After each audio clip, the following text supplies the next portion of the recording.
122 semester 3 dengan NIM 2274201003.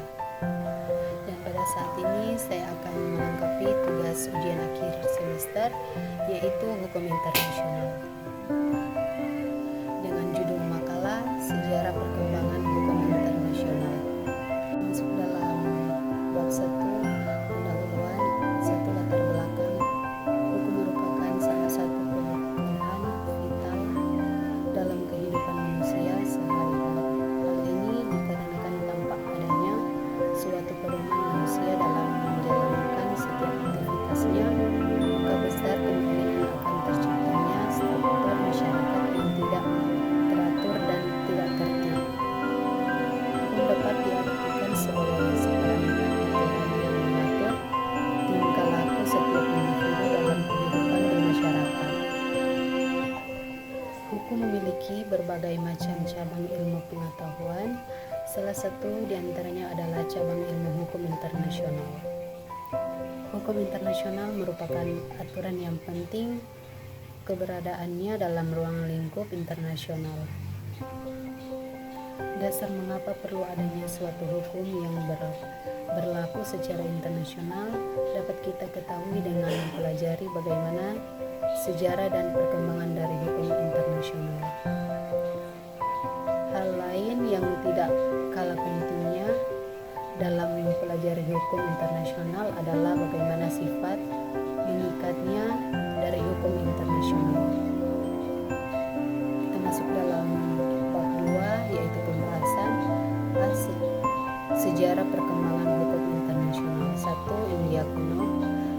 Dalam lingkungan kebudayaan India kuno telah terdapat kaidah lembaga hukum yang mengatur hubungan antara kasta, suku-suku bangsa, dan raja-raja.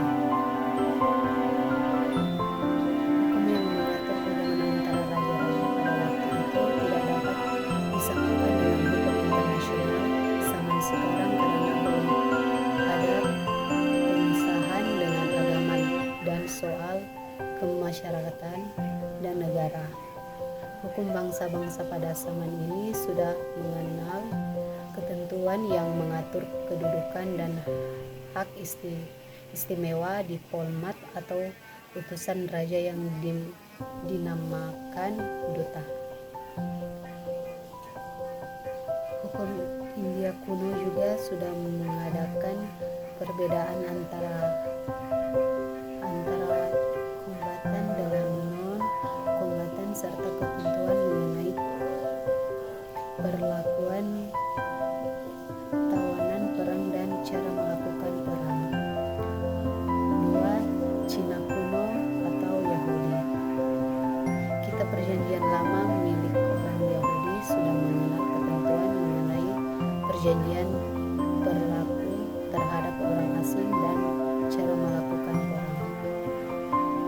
3. Yunani kuno. Masyarakat Yunani sudah mengenal ketentuan mengenai peristiwa administrasi dan diplomat yang tinggi tingkat perkembangannya.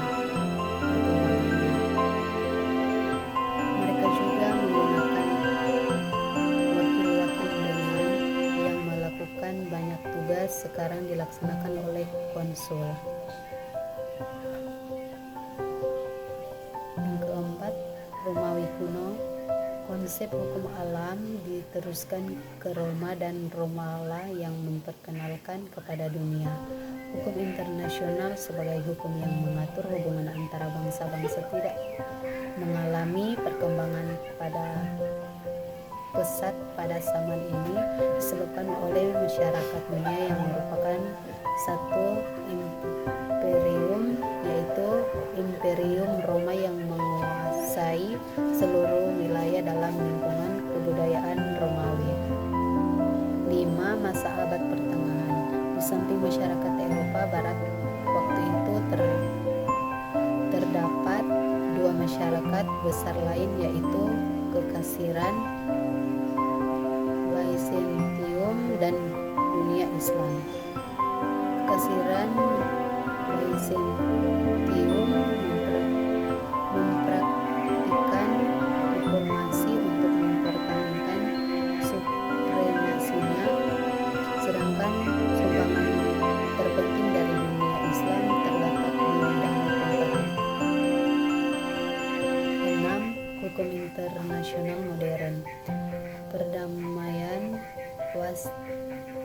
Pahalia dianggap sebagai peristiwa penting dalam sejarah hukum internasional modern. Bahkan dianggap sebagai peristiwa yang meletakkan dasar masyarakat internasional modern yang didasarkan atas negara nasional. Dasar-dasar yang diletakkan dalam perjanjian Westphalia diperteguh lagi dalam perjanjian Utrecht. Yang penting artinya dilihat dari sudut politik internasional waktu itu karena menerima asas keseimbangan kekuatan sebagai asas politik internasional. Sebelumnya telah ada Francisco Victoria dalam abad X1F menulis buku Relación de Indies. Di dalam ia menulis tentang hubungan Spanyol dan Portugis dengan orang India di Amerika.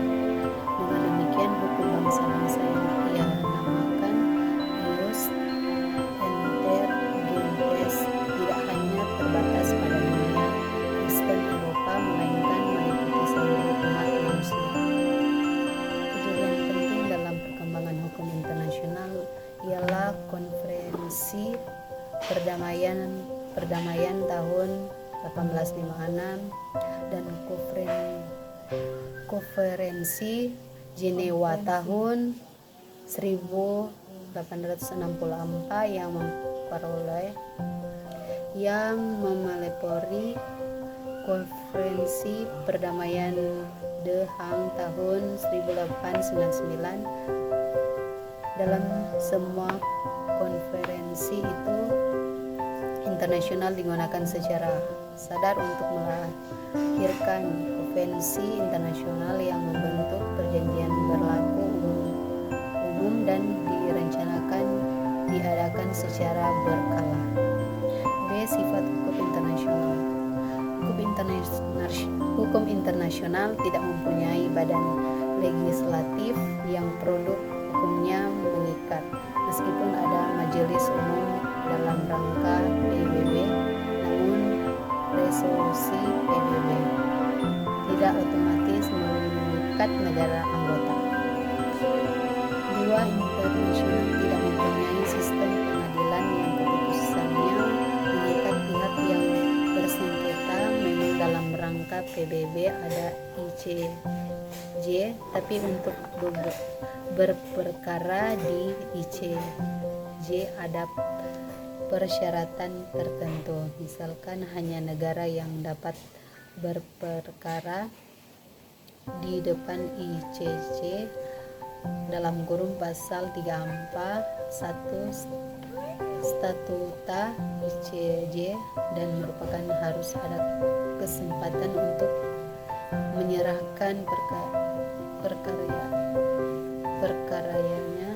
di ICJ pasal 36. 2. Tidak ada badan eksekutif atau pemerintahan pusat sebagaimana halnya negara. 3. Tidak ada badan legislatif pusat oleh masyarakat internasional diisi oleh adanya perjanjian antara mereka yang mengikat mereka. 4. Hukum internasional tidak ada saksi yang dapat dipaksa sebagaimana halnya dalam hukum nasional. C. Tujuan sumber hukum internasional. Dalam hukum internasional, sumber hukum memakai peran penting karena 1. Mengatur hubungan antara negara, 2. Membentuk hak dan kewajiban, 3. Menciptakan kepastian hukum. D. Faktor yang mempengaruhi perkembangan hukum internasional. 1. Banyak negara baru yang lahir sebagai akibat dekolonisasi. 2. Kemajuan pesat teknologi dan ilmu pengetahuan. 3.